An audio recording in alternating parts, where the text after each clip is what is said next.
Hello বন্ধুরা, আসসালামু আলাইকুম। কেমন আছেন সবাই? আশা করি সবাই আল্লাহর রহমতে ভালো আছেন।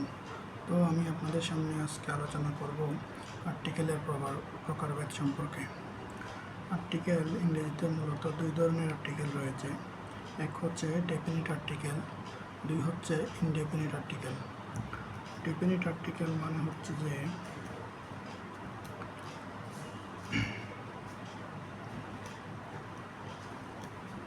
যে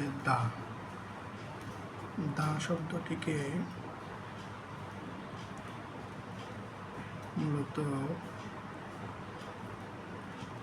ডেফিনিট আর্টিকেল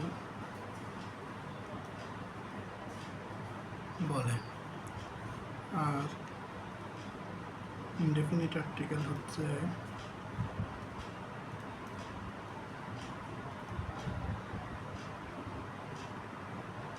বাকি যে দুইটা আছে, দুইটা শব্দ এ আর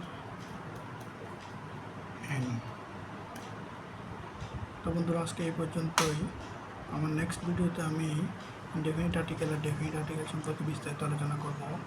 তো যাদের আমার এই ভিডিওটি ভালো লাগবে তারা আমার চ্যানেলটি অবশ্যই সাবস্ক্রাইব করে দিবেন।